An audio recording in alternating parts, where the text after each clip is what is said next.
E o tema da mensagem desta noite é: exaltamos a Deus por nossa salvação. Amém? 1 Pedro capítulo 1, vamos ler a partir do verso 3. E ele diz assim: Bendito o Deus e Pai de nosso Senhor Jesus Cristo, que segundo a sua muita misericórdia, nos regenerou para uma viva esperança, mediante a ressurreição de Jesus Cristo dentre os mortos, para uma herança incorruptível, sem mácula, imarcessível, reservada nos céus para vós outros, que sois guardados pelo poder de Deus mediante a fé, para a salvação preparada para revelar-se no último tempo. Amém? Somente até aí. São dois escritores que eu gosto muito dos textos. Parece que Pedro, o apóstolo Paulo, eles tinham uma visão muito além dos demais autores, né? Porque eles escreviam algo relacionado ao momento, mas ao mesmo tempo parece que eles sabiam o que ia acontecer futuramente, né? Obviamente eles já tinham um entendimento da caminhada da igreja, que tudo aquilo aqueles que ouviam a palavra de Deus, né, recebiam a Cristo como seu Salvador, e ali, a partir de então, teria uma nova postura diante da sociedade, até mesmo das outras religiões, adotaria ali uma conduta cristã, né? Disso tudo haveria consequências. Tanto que o apóstolo Paulo, por diversas vezes, orienta os seus leitores sobre falsos ensinos. Ele fala a respeito de perseguições, né? Por conta dessa nova conduta de vida, né? Por conta desse entendimento, do cristianismo como um todo, né? Quem abraçasse o cristianismo, obviamente, teriam consequências. Então, muitas orientações de ambos autores, tanto o apóstolo Pedro como o apóstolo Paulo, eles são muito exortativos até, né? E muitas exortações em 1 Pedro também dizem respeito à fé, à obediência. E podemos dizer que o propósito dessa carta como muitas das vezes, é encorajar os seus leitores a crescerem em confiança e obediência a Deus em todos os aspectos da vida, mas principalmente em face ao sofrimento. Isso porque era uma realidade. A partir do momento que você abraçou esse entendimento, que isso passa a ser uma ortopraxia, né, o exercício daquilo que você crê que é real, que é fato, haveriam consequências. E essa consequência, muitas das vezes, na maioria das vezes, elas trariam sofrimento.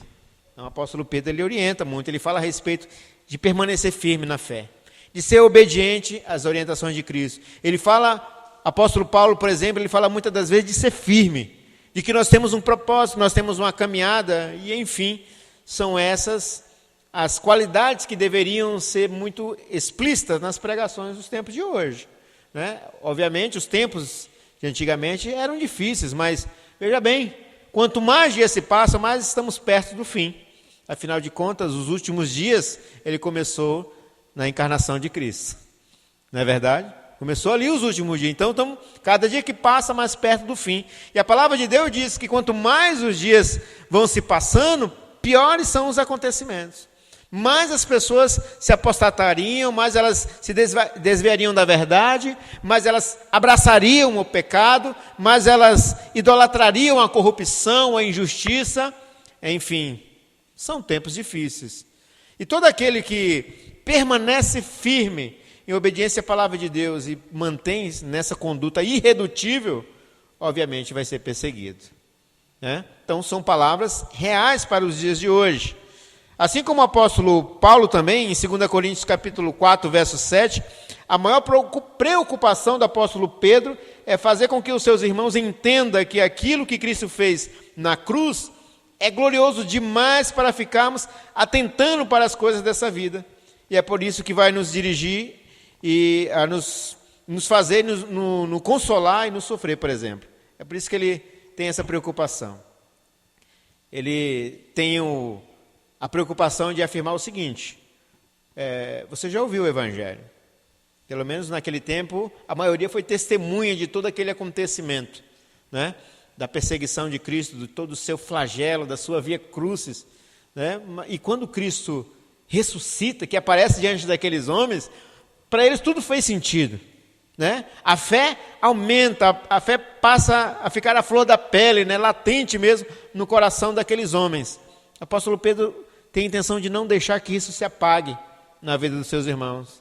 Então ele faz de tudo, né, através das suas orientações, para firmar no coração daqueles homens essa fé verdadeira. E dizer, olha, tudo isso que vocês viram, o feito de Cristo na cruz por nosso favor, é glorioso demais, para que nós ficamos atentando para essas coisas pequenas aqui, né? Para ficarmos murmurando diante do sofrimento. Preste bem atenção, aquilo que Cristo tem a nos oferecer vai muito mais além daquilo que nós estamos vivenciando nos dias de hoje. Muito. E aí, né, muitas pessoas abraçaram aquilo e não tinham medo nenhum, né, de firmar a sua fé diante dos seus carrascos, né, e entregavam sua vida por amor ao Evangelho, por amor a Cristo. Outros viram aquilo porque aqueles homens, quando faziam isso, eram, nossa, como que, né, foi corajoso, ele fez por amor a Cristo, e eles eram lembrados no meio dos seus irmãos, né, como se fosse um ato glorioso, honroso. E as pessoas viram aquilo, outros homens, sem nenhum entendimento, diziam, nossa, queremos ter isso para nós também. Né? Mesmo que a gente morra, mas pelo menos a gente vai ter esse status, né, de honra. Alguém vai nos lembrar dessa maneira. Então faziam deliberadamente, entregando a sua vida, né? Mas nós sabemos que tudo aquilo que fazemos com o entendimento do sacrifício de Cristo, obviamente Deus nos honra.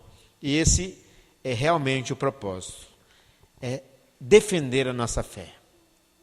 Observe que o apóstolo Pedro chama a atenção para algo que não deve ser jamais esquecido, que somos eleitos de Deus. E lembrar desse fato é lembrar também da posição segura e privilegiada a qual nos encontramos, que somos objetos da escolha soberana de Deus. É muito mais do que uma qualidade de vida, é muito mais do que simplesmente uma profissão de fé, porque muitas das vezes a profissão de fé ela pode sair da boca para fora, né? É muito mais do que isso, porque tudo isso que o apóstolo Pedro, no seu entendimento, sabia que tudo aquilo que eles vivenciavam não deu-se início ali. Não era assim, algo simplesmente terreno, não era apenas uma experiência, não era algo passageiro, era algo que nasceu no coração de Deus na eternidade. Foi um Deus todo soberano e poderoso que, como eu gosto de usar essa frase do apóstolo Paulo, que no beneplácito da sua vontade resolve olhar para a humanidade caída, destinada à condenação, né, a juízo eterno, e ele, apóstolo Pedro diz até aqui, no verso 3 ainda, na parte B, segundo a sua muita misericórdia, olha só, Deus olha para o homem e coloca o seu coração na nossa miséria, e resolve então enviar o seu filho. É muito mais do que simplesmente palavras. Então ele começa o verso 3 assim, bendito Deus e Pai do nosso Senhor Jesus Cristo. Bendito seja, glorificado o seu nome, ou exaltado nas alturas. O bendito quer dizer de diversas maneiras que esse Deus deve ser bendito a todo tempo. Tudo que se fala a respeito desse Deus deve ser palavras de adoração. E partindo dessas palavras motivadoras, então temos aqui motivos suficientes para exaltar a Deus. É como se o apóstolo Pedro chegasse a nós aqui e dissesse assim, você parou para analisar como é que é a sua vida?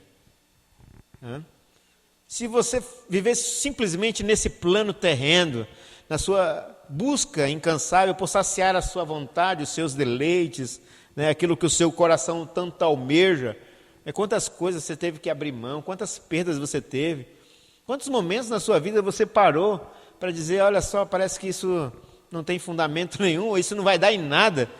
Quantas vezes você já parou no seu dia e disse, olha, quer saber, eu acho que eu vou parar por aqui, porque por mais esforços que a gente coloque naquilo que a gente deseja, parece que não tem resultado nenhum. As coisas vão se perdendo, a gente vai envelhecendo, o tempo vai passando e a gente não consegue conquistar nada, né? É por isso que há uma frase, um ditado que diz que tudo aquilo que nós conquistamos não é para nós, não é para o nosso desfrute, são para os nossos filhos. Né? Porque no final das contas, no final de tudo, e se é que alcançamos algum estado de satisfação, não desfrutaremos com a mesma intensidade que desfrutaríamos na nossa mocidade. Né? Quem vai desfrutar é os filhos. Né? O que sobra para nós é só canseira e enfado. Trabalhamos demais. Imagina você vivendo somente com essa perspectiva. Parece que realmente não dá vontade de dizer assim, para mim já chega, não dá mais. Não dá mais. O apóstolo Pedro está dizendo aqui que, olha, tudo isso aqui é concernente a este plano. Se nós continuássemos caminhando por aqui, nós nos consumaríamos, né? Nós seríamos consumidos pelo nosso esforço, né? Esvaindo as nossas forças, porque no final das contas nós temos até um certo entendimento a respeito de salvação, porque o que nós queremos é nos salvar de tudo isso. Isso demonstra mais uma vez que a palavra de Deus ela tem razão, que o homem ele está distante de Deus e apesar desse laço que foi rompido pelo pecado, ainda tem um resquício de Deus e ele sabe que precisa ser salvo de alguma coisa, ele sabe que teve uma origem e tem um destino, mas com esse entendimento ilimitado ele busca concretizar tudo isso aqui. Mas o apóstolo Pedro está dizendo que existe algo mais para nós, que existe algo que transcende esse mundo terreno e que está na eternidade. Que está na eternidade. Que ele não é material, que ele não como é que se diz? Ele não está sujeito à deterioração, é algo eterno. E isso está em Cristo Jesus. São palavras motivadoras deste homem. Entendeu? E por isso que ele diz que devemos exaltar a Deus somente pelo simples fato de que não estamos mais condicionados a este tempo, a este plano, de que existe algo para nós que nos está reservado longe de toda esta corrupção, longe deste plano caído, e esse está na eternidade, em Cristo Jesus, o nosso Senhor, bastando somente o exercício da fé. Que palavras motivadoras. Isso já não é motivo suficiente para exaltarmos a Deus?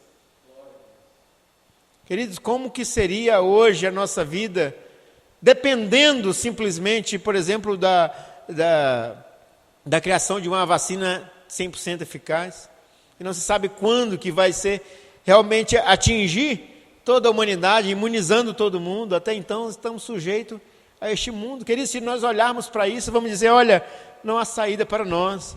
Nós sabemos, a história diz isso, que a pandemia ela tem que atingir 80%, 90% da população. Muitas pessoas elas têm que morrer, e a ciência comprova isso, para que o vírus ele tenha um tempo de declínio, né, que ele não atinja mais pessoas, ou aqueles que ele atingiu atinjam um nível de imunidade, ele tem que ir. Talvez demore 1, 2, 3, 4, 5 anos, ninguém sabe. Queridos, muitas pessoas estão desesperadas por conta disso. Elas têm fobia de sair de casa para não serem comprometidas. Observe, queridos, que esperança há num mundo como esse. Com uma perspectiva como essa. Onde está a nossa segurança? Em quem devemos confiar? As pessoas estão ficando paranoicas. Não recebe família, não recebe amigos, não sai na rua. Outros quer saber, não estou nem aí, já sai por todo lado. As pessoas, isso é só um negocinho que daqui a pouco passa e daqui a pouco o parente morre. Eu vi relato de uma adolescente que não contou na família que estava infectada, foi para casa, relacionou com todo mundo, morreu 3, 4 membros da família, contaminou todo mundo. E o desespero. Mas Deus, Ele olhou para a humanidade. E diz o apóstolo Pedro que segundo a sua muita misericórdia, Ele nos regenerou.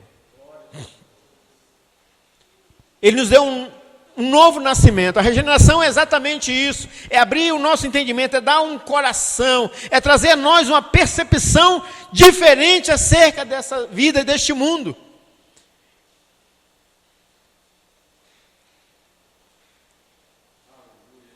Não há ninguém com um entendimento diferente a não ser aqueles que atentam para a palavra de Deus e que olham para tudo isso que está acontecendo e dizem, olha, realmente a palavra de Deus tem razão.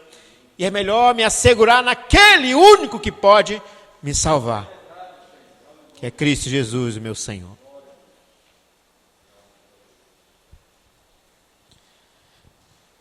É motivo suficiente para exaltar a Deus.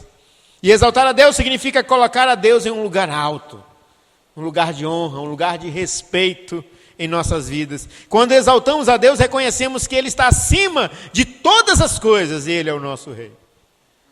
Não há pandemia, não há governo, não há ninguém. Só a Deus. Porque eu pergunto para você, desses que foram citados, em qual devemos confiar? Somente em Deus. Temos muitos motivos para exaltar a Deus. Ele que nos criou, Ele nos ama, Ele cuida de nós, Suas obras são maravilhosas e quando lembramos de quem Deus é, proclamamos tudo o que Ele fez. Estamos exaltando a Deus toda vez que trazemos à nossa mente todo o seu feito, toda a sua obra. Principalmente a obra maravilhosa da salvação, da qual não éramos dignos, mas o apóstolo Pedro diz que Ele nos regenerou, provando para nós que Ele é a nossa fonte de salvação. Ele é a nossa fonte de salvação. Afinal, é próprio do ser humano preocupar-se com a sua origem e seu destino. Na verdade, as pessoas ficam, para onde eu vou, de onde eu vim, para onde eu vou, e as pessoas desenvolvem teorias e teorias a respeito disso. É natural, isso está no DNA do homem, afastado de Deus, ele fica meio perturbado, no seu lugar, na sua posição diante de Deus. Então ele fica buscando salvar-se. Todos nós, mas no íntimo de nós mesmos fazemos essa pergunta a respeito da nossa origem. No fundo estamos preocupados com a nossa realização, ou melhor em termos teológicos, com a nossa salvação, de alguma maneira. Queremos estar protegidos, salvar-nos de alguma coisa. Precisamos adorar alguma coisa. Precisamos nos apegar a alguma coisa. Tudo isso porque faz parte do ser humano. Só que caído, ele não sabe para onde ir, a não ser que o Espírito Santo de Deus lhe traga este entendimento, essa percepção, lhe traga esta revelação. E aí é onde acontece a regeneração. Deus, pela obra maravilhosa do Espírito Santo, Ele entra na vida do homem, Ele muda o seu coração, Ele quebra o coração de pedra, lhe dá um novo coração que ame a vontade de Deus. Derrama sobre ele o Espírito Santo que atente para a palavra de Deus e para a sua vontade. E que agora que ele olha para este mundo, ele vê o mundo caído, ele vê a obra de Deus, mas ele vê uma obra deteriorada dia após dia pelo homem corrupto. Para o homem que afronta a Deus com as suas ações, com as suas criações, com as suas atitudes. E ele percebe, porque agora ele é uma nova criatura, ele diz, eu não faço parte desse mundo. Eu não faço parte. Mas eu vou me manter intacto, inabalável, com o intuito de exaltar esse Deus que me criou, que me regenerou. Como diz o apóstolo Pedro, segundo a sua muita misericórdia, Ele me amou. Não há nada que pague esse feito de Deus, mas o mínimo que devemos fazer é permanecermos fiéis, intactos. Pedro aqui está enfatizando de uma maneira totalmente aberta, de que a salvação é totalmente baseada na amorosa iniciativa de Deus. É como se Deus estivesse dizendo assim, vocês ficam correndo para um lado e para o outro, buscando isso, buscando aquilo, buscando se apoiar, mas quem pode se salvar? É igual a passagem que Jesus diz, mais difícil é um rico passar pelo... Mais fácil um camelo passar por um passar por um buraco de agulha do que um rico entrar no reino dos céus. Aí os discípulos, então, quem é que pode te salvar? Né? Se para eles os ricos eram aqueles que tinham favor de Deus, se eles não podem ser salvos, quem dirá nós, os miseráveis, os pobres? Quem será ser salvo? A resposta é óbvia: ninguém. E não estamos falando a respeito de riqueza, estamos falando de iniciativa. Primeiro que o homem não tem condições e depois nem tem iniciativa de querer salvar-se segundo a vontade de Deus. É necessário que Deus venha em seu favor. A nos ser dada essa revelação do nosso relacionamento, mostrando a nossa origem, o nosso destino, vemos o quão distante estávamos desse plano eterno. E saber que através de Cristo somos postos novamente nesse extraordinário plano, faz-nos exaltar a Deus a todo instante. Louvado seja Deus. Obrigado, Deus, por nos salvar. Louvado seja o Senhor que olhou com a sua bondosa misericórdia, com a sua graça abundante e superabundou sobre a minha vida e cobriu os meus pecados. Que me regenerou, fazendo de mim uma nova criatura, que me justificou e que me adotou como filho. Só Ele poderia fazer isso. Isso é uma obra única de Deus. É uma obra monergística, mostrando que somente Ele pode e é capaz de fazer isso em nosso favor. Atos capítulo 4, verso 12, diz que não há outro nome pelo qual importa que sejamos salvos. Enquanto o homem olha para um lado e para o outro, procurando apalpar-se, segurar em alguma coisa, para se sentir seguro, a palavra de Deus, olhe para o alto, ela diz, porque é de lá que vem o nosso socorro. E quando diz olhe para o alto, não está dizendo olhe simplesmente para o céu, está dizendo olhe para Deus, porque só Ele pode, só Ele é a nossa rocha, só Ele é a nossa fortaleza, só Ele é a nossa salvação. É para Deus. Exaltamos também a Deus pela natureza da sua salvação. Por quê? Porque é uma de natureza divina. Na verdade, é de natureza extraordinária, né? E extraordinário quer dizer aquilo que não é normal.